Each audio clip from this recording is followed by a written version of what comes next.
बिस्मिल्लाहिर्रहमानिर्रहीम। अस्सलाम वालेकुम डियर स्टूडेंट्स, मैं हूं आपका बायोलॉजी इंस्ट्रक्टर उबैदुर रहमान बेग। बच्चों, हम science as a collaborative field पढ़ रहे हैं।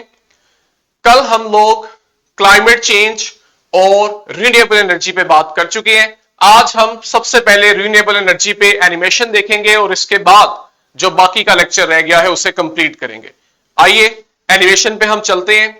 सोलर पैनल जो है, अगर हम इसमें देखें कि किस तरह फिजिसिस्ट और इंजीनियर्स अपना इंपॉर्टेंट रोल प्ले कर रहे हैं। अब देखो, आपके पास ये घर है। हम अपनी सराउंडिंग में भी देखते हैं कि ये चीज अब बड़ी कॉमन हो चुकी हुई है कि हमारे घरों पे सोलर पैनल लगा होता है। ठीक है, इस सोलर पैनल को अगर हम देखें तो ये कर क्या रहा है, सनलाइट से रेडिएशंस आ रही है, एनर्जी। ये जो सोलर पैनल है ये उसे कन्वर्ट करता है इलेक्ट्रिकल एनर्जी के अंदर। ये देखो,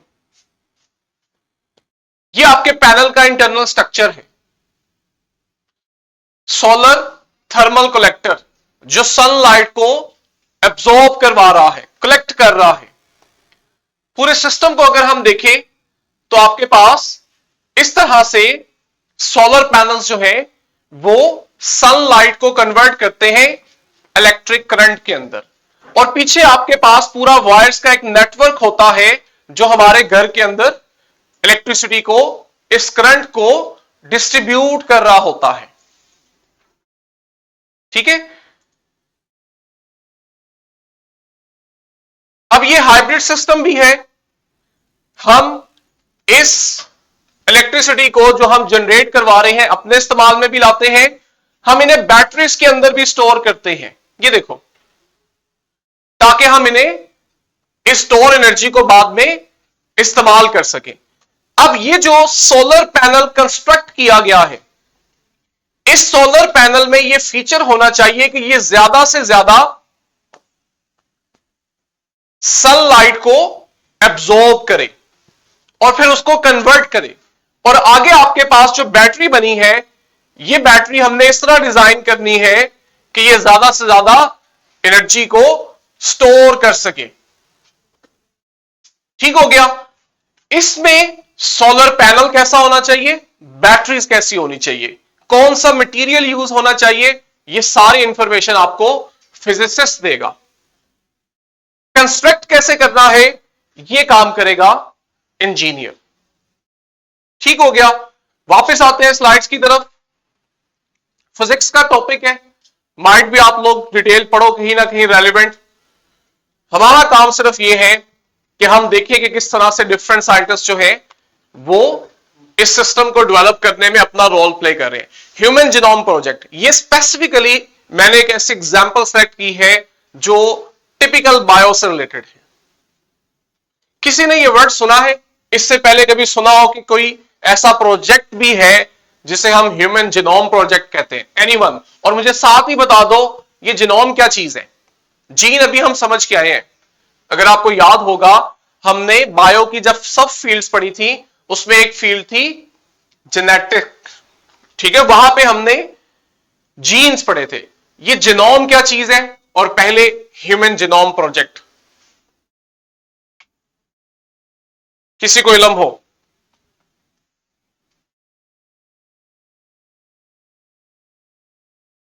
नहीं है तो फौरन से साथ चैट जीपीटी ओपन रखा करो, उसी वक्त सर्च की। जीनोम क्या है? जीन तो हमें पता है ना।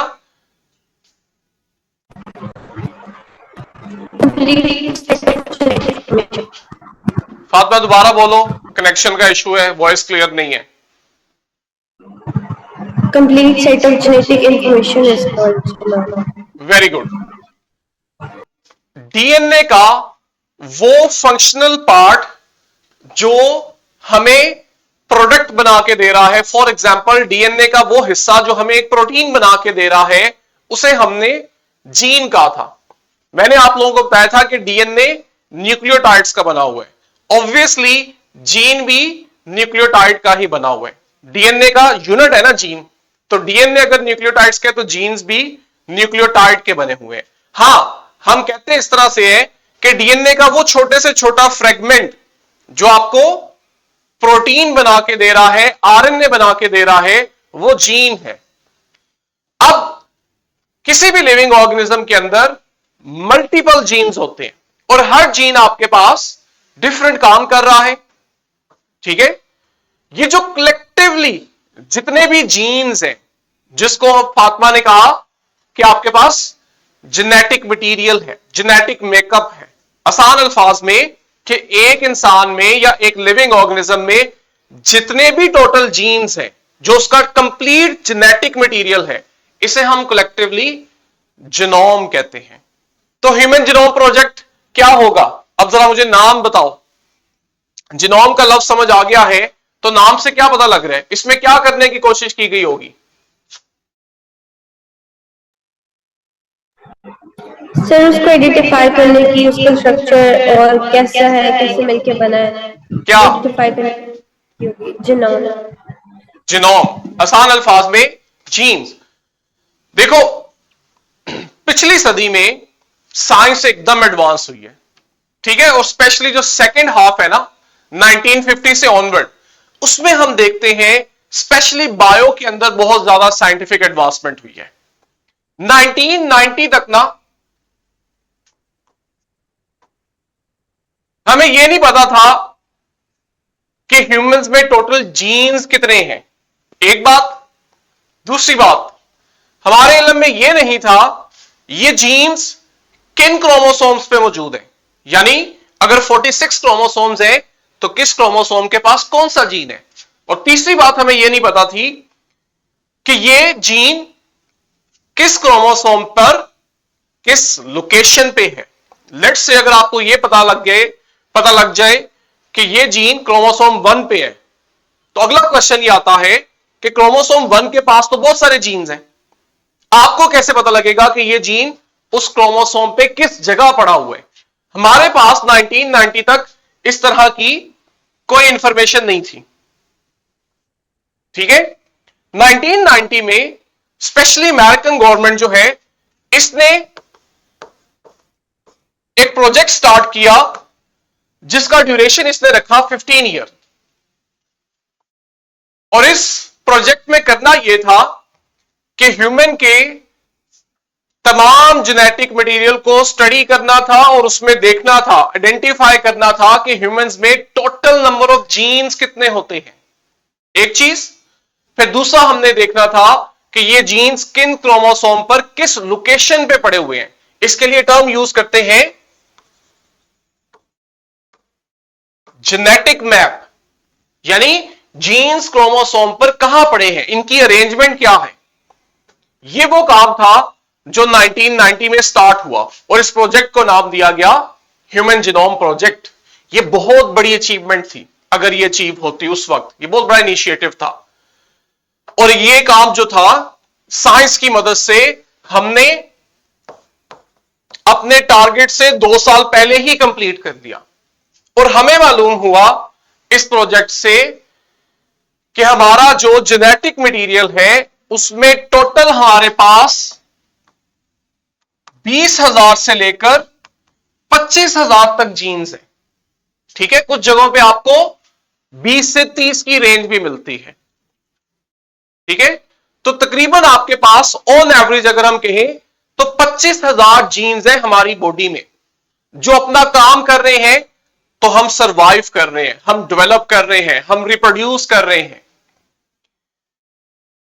फिर ये जीन्स 46 क्रोमोसोम पर कहां पे किस जगह पड़े हैं, किस सीक्वेंस में पड़े हैं, पहले कौन सा जीन्स है, उसके साथ अगला कौन सा मौजूद है, ये सारा काम बाद में फिर हमने किया जब हमें जीन्स का पता लग गया।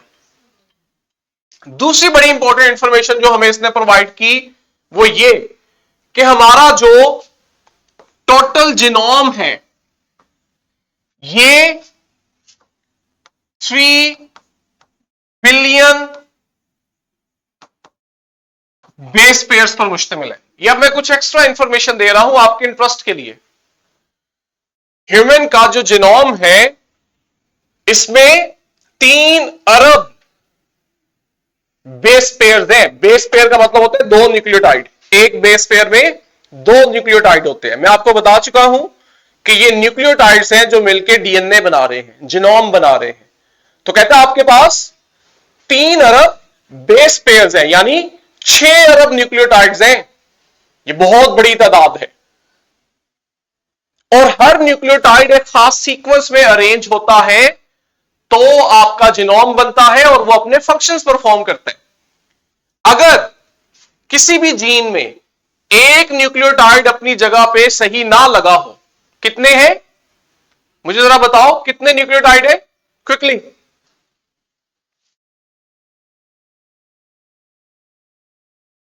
क्या फिगर बता के गया हूं, कितने न्यूक्लियोटाइड्स हैं हमारे जीनोम में?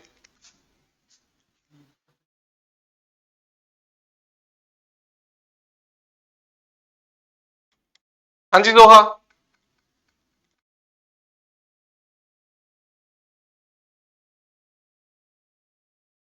Sir two. टू क्या? Sir two nucleotide. मैंने कहा है हमारे जीनोम में टोटल कितने न्यूक्लियोटाइड्स हैं, अभी अभी बता के गया हूं। सुनते सुनते कि नम तो नहीं हो गए हो, इसलिए मैं एकदम रोकों के पूछूं तो सही। इनफाल कितनी तादाद बता के गया हूं अभी?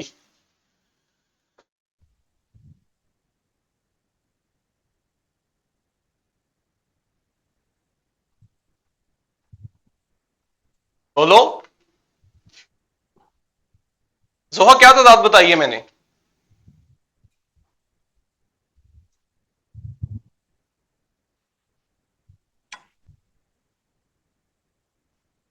Sir 3 billion. ये नजर नहीं आ रहा किसी को? सामने लिखा हुआ है, 10 से 15 सेकंड पहले बताया है। सुनते सुनते इन्हें लगता है ऐसे जैसे स्टोरी चल रही है, इंटरेस्ट तो आ रहा है, नींद आ रही है, आंखें खुली है, जेन सो चुका है, सुनते जाते हैं सर को सर जो कह रहे हैं। हाँ जी बिहा, कितने हैं? 3 बिलियन। मेरा क्वेश्चन क्या था? कि जीन्स में कितने न्यूक्लियोटाइड्स होते हैं? ये क्या लिखा हुआ है मैंने? सर समझ नहीं आ रहा क्या लिखा हुआ है। पेयर लिखा हुआ है बेटा जी, 3 बिलियन पेयर है। मैं पेयर नहीं पूछ रहा, मैं न्यूक्लियोटाइड्स पूछ रहा हूं। एक पेयर में दो न्यूक्लियोटाइड्स हैं, तो 3 बिलियन पेयर्स में कितने न्यूक्लियोटाइड हुए? 32। अस्तगफिरुल्लाह। 23। अस्तगफिरुल्लाह।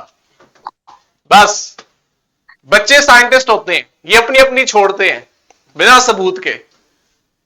नलाइको, मैथ नहीं पढ़ते। एक पेयर में दो न्यूक्लियोटाइड्स हैं तो 3 बिलियन पेयर में 6 बिलियन न्यूक्लियोटाइड्स होंगे। सिंपली डबल करना है। बस बस रहने दो अब। 3 बिलियन पेयर्स हैं, 6 बिलियन न्यूक्लियोटाइड्स हैं।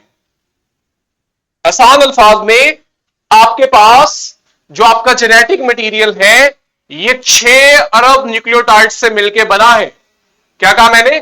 6 अरब न्यूक्लियोटाइड से मिलकर बना है। अगली बात ज्यादा सेंसिटिव है जिसके लिए मैं ये एम्फेसिस दे रहा हूं। 6 अरब न्यूक्लियोटाइड्स में से अगर एक भी न्यूक्लियोटाइड अपनी जगह पे ना हो और बाकी सारे न्यूक्लियोटाइड्स एग्जैक्ट सही जगह पे लगे हो तो आप में डिजीज हो जाती है, और वो डिजीज जानलेवा भी साबित हो सकती है। इतना सेंसिटिव मैटर है ये। इससे अंदाजा लगाओ अल्लाह ताला की कुदरत का। Sir cancer. कैंसर नहीं, कैंसर में ज्यादा चेंजेस आती है। एग्जाम्पल देते हैं, एनीमिया का सुना हुआ है? Yes sir. क्या होता है? आम अल्फाज में हम क्या कहते हैं, किसी को एनीमिया हो गया तो उससे क्या समझ आती है?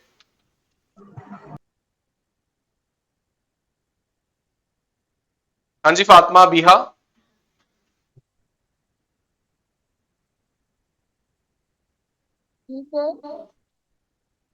एनीमिया क्या है? सर उस इंसान में प्रोटीन की डिफिशियंसी हो जाती है। किसमें? सर जिसका एनीमिया होता है। तो फिर क्या होता है? Protein deficiency. आगे बोलो ना,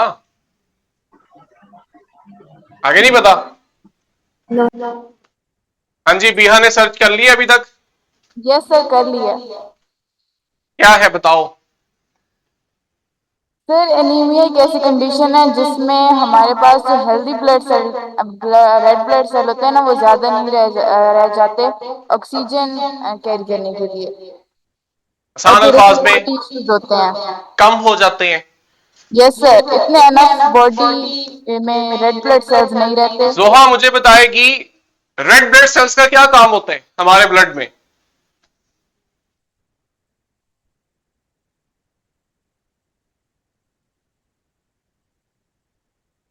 जोहा, रेड ब्लड सेल्स का क्या काम है?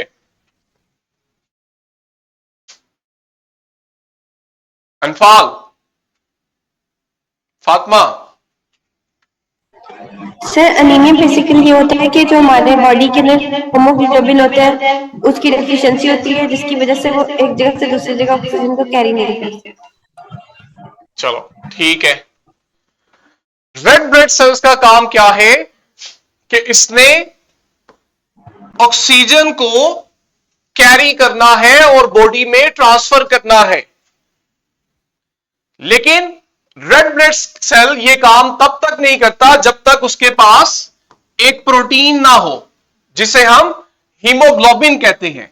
असल में रेड ब्लड सेल के अंदर ये हीमोग्लोबिन होती है जो अपने साथ ऑक्सीजन को बाइंड करती है। तो हम कहते हैं कि रेड ब्लड सेल ऑक्सीजन को कैरी करके ट्रांसपोर्ट कर रहे हैं। कहां से कहां? लंग्स से। देखो एयर जो है वो लंग्स में जा रही है, जो लंग्स के अंदर एयर गई है यहां पे ऑक्सीजन की कंसंट्रेशन ज्यादा है। अब लंग्स में से ऑक्सीजन आएगी ब्लड में, और ब्लड में कहां आएगी?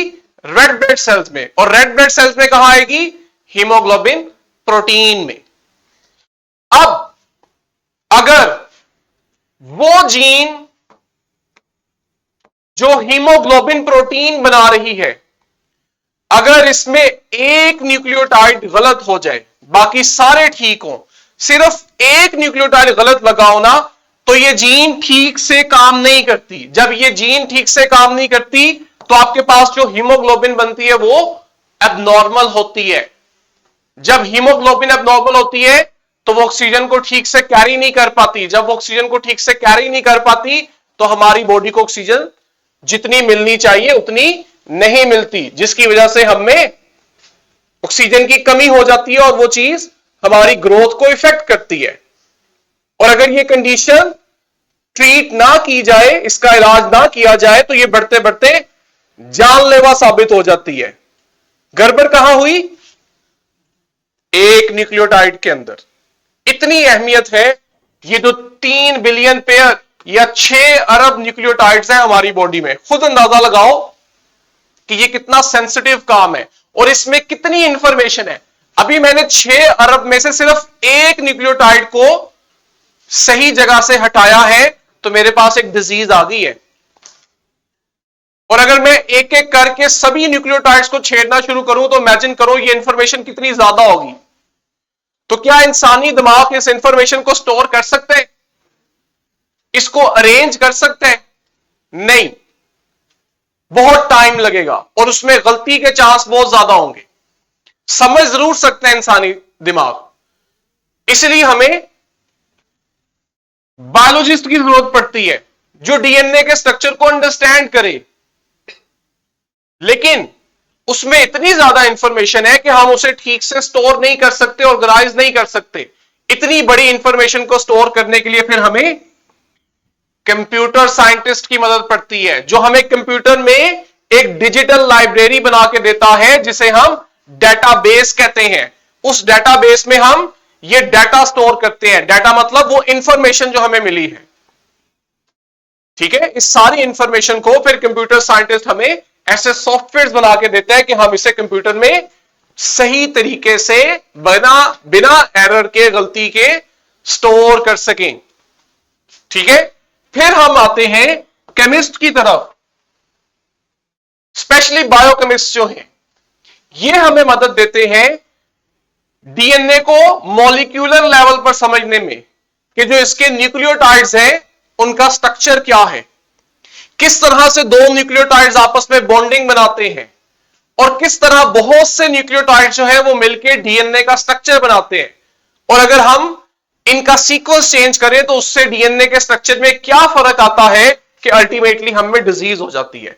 इसके लिए हमें केमिस्ट के पास जाना पड़ता है। और लास्ट में फिजिसिस्ट आते हैं। फिजिसिस्ट क्या करते हैं, ये हमें ऐसे इंस्ट्रूमेंट बनाने में मदद देते हैं जिसकी मदद से हम डीएनए के स्ट्रक्चर को ज्यादा बेहतर तरीके से अंडरस्टैंड कर सकें। जितनी भी आपके पास मशीनरी है, टेक्नोलॉजी है, उसके अंदर कहीं ना कहीं फिजिक्स सप्लाई हो रही होती है। तो इस तरह से आप लोग मल्टीपल डिसिप्लिन से साइंटिस्ट को कलेक्ट करते हो, तब जाके हम ह्यूमन जीनोम प्रोजेक्ट को कंप्लीट कर पाए। तो अगेन ये आपके पास science as a collaborative field की एग्जाम्पल है। लास्ट में एमआईटी जो है ये बायो में एक सब फील्ड भी है। इसमें प्रॉपर 4 साल का बीएस ऑनर डिग्री भी ऑफर होती है। और जिन्होंने एमआईटी की होती है ये वो लोग होते हैं, जब आप हॉस्पिटल्स में जाते हो तो ये आपका एक्सरे करते हैं, सीटी स्कैन कर रहे होते हैं। इन लोगों ने एमआईटी की होती है किसी मेडिकल कॉलेज से। ठीक है, मेडिकल इमेजिंग टेक्नोलॉजी में हम करते क्या है, वो टूल्स यूज करते हैं, जैसे आप एक्सरे मशीन यूज कर रहे हो, सीटी स्कैन यूज कर रहे हो, जिससे आप पेशेंट्स का मेडिकल चेकअप करते हो। आप उन्हें देखते हो कि उनके जिस्म में कहीं कोई बीमारी तो नहीं, एबनॉर्मैलिटी तो नहीं, आप उसे चेक करके आइडेंटिफाई करते हो। ठीक है, फिर वो आगे डॉक्टर के पास जाता है अपने ट्रीटमेंट के लिए। लेकिन क्या ये जो एमआरआई मशीन जिसे एमआईटी का स्टूडेंट स्टडी कर रहा है, यूज कर रहा है, क्या ये उसने बनाई है? हरगिज नहीं। इसमें क्या है, सबसे पहले फिजिसिस्ट आते हैं। एमआरआई मशीन जो है ये वर्किंग के दौरान मैग्नेटिज्म को यूज करती है। ठीक है, इसमें हम मैग्नेट्स यूज करते हैं जो मैग्नेटिक फील्ड क्रिएट करते हैं, फिर उससे हम आगे बॉडी का इमेज बनाते हैं। अब मैग्नेटिज्म अगर आपने एमआरआई मशीन में यूज करना है तो इसका मतलब है यहां बायो नहीं, फिजिसिस्ट की जरूरत है आपको, जो आपको बताए कि आप किस तरह से मैग्नेटिज्म यूज करते हुए एमआरआई मशीन बिल्ड कर सकते हैं। लेकिन वो आपको इंफॉर्मेशन दे रहे हैं। उस इंस्ट्रूमेंट को बनाने के लिए इंफॉर्मेशन आती है इंजीनियर के पास, और इंजीनियर जो है वो फिर हमें प्रैक्टिकली ये मशीन बना के देते हैं। एक्सरे हो गई, सीटी स्कैन मशीन हो गई। फिर जाके रोल आता है बायोलॉजिस्ट का, कि वो इन मशीन्स को यूज करते हैं ताकि वो उस इमेज से ह्यूमंस के अंदर किसी एबनॉर्मैलिटी को आइडेंटिफाई कर सके, क्योंकि इंसानों की इंफॉर्मेशन, लिविंग ऑर्गेनिजम्स की इंफॉर्मेशन बायोलॉजिस्ट के पास होती है। इन्हें पता है कि नॉर्मल बॉडी स्ट्रक्चर कैसा होता है और डिजीज्ड बॉडी स्ट्रक्चर कैसा होता है। ठीक है, और लास्ट पे आपके पास कंप्यूटर साइंटिस्ट आएगा, क्योंकि ये जो मशीन है ये आपको कंप्यूटर स्क्रीन पे इमेज बना के दे रही है।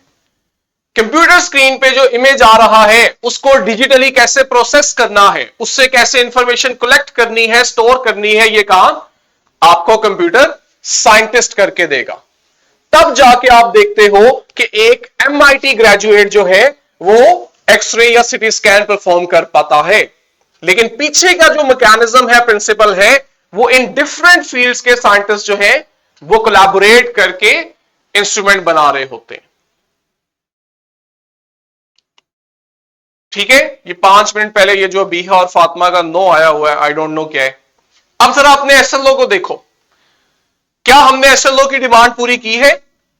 हमने एग्जांपल्स प्रोवाइड की हैं जिसमें हमने बताया है कि साइंस जो है ये कोलैबोरेटिव फील्ड है और इसके अंदर बहुत से डिसिप्लिन के रिसर्चर्स मिलकर काम करते हैं।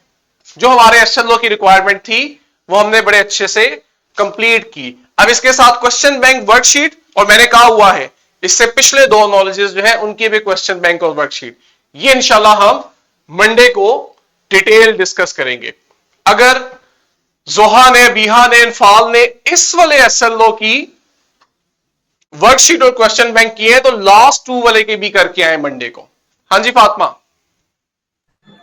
सर एक क्वेश्चन है लेकिन वो हमारे एसएलओ से रिलेटेड नहीं है। चलो वीडियो एंड कर ले, फिर उसके बाद आप पूछ सकती हो। किसी को अगर इस एसएलओ से कोई क्वेश्चन है तो पूछे, नहीं तो हम वीडियो कंक्लूड करें।